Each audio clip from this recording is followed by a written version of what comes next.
of all the new relaunched lipstick colors that MAC has released in the last few weeks, I believe Stone is the only one that is currently sold out. So clearly it is popular. Everybody has got Stone. And so today, what I'm gonna do is Stone with 3 liners. Basically, can we make Stone wearable? And for those of you that don't know, I mean, it is a true neutral taupe color. Again, this is the original shade of Stone.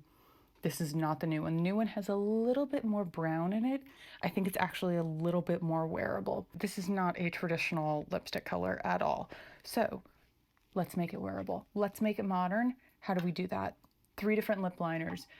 2 are pretty obvious, and 1 is a total wild card. I genuinely have no idea how these are gonna look. I have never played around with these lip liners in this lipstick before. First is a Dimensional Dark Brown from Make It Forever. Just a really, super dark brown, which I feel like is kind of an obvious choice. Like, no surprise there. Next is Night Moth from MAC. If you watch my Can We Make It Wearable videos, this should not be a surprise. It is, I think, in every single one because it's gorgeous. It's beautiful.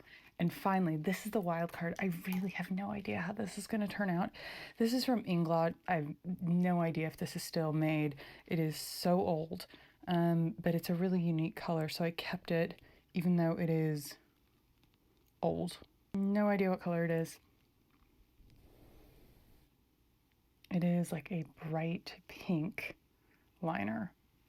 I want to save that pink for last because I think it's going to be so interesting. The dark brown first. It's a little tricky to do this one first. These Make It Forever, the Artist Color Extreme pencils are so waterproof. They are so long lasting.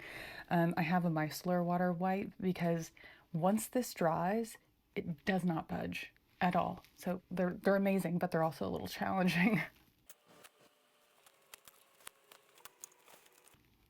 I think it looks nice.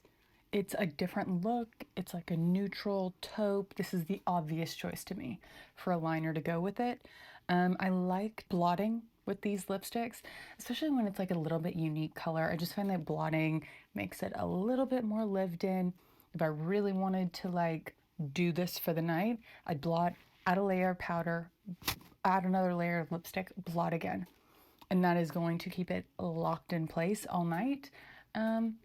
I mean, I don't think this is like spectacular, but it's, I think it looks good.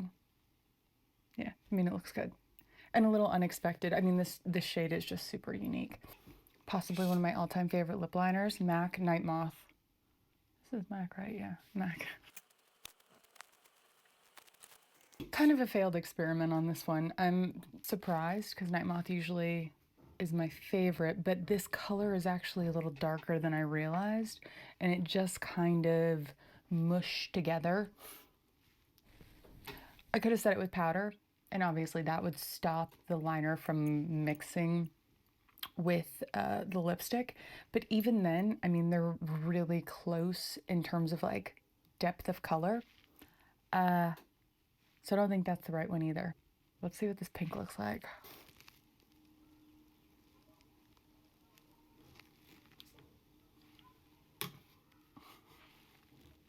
Cool.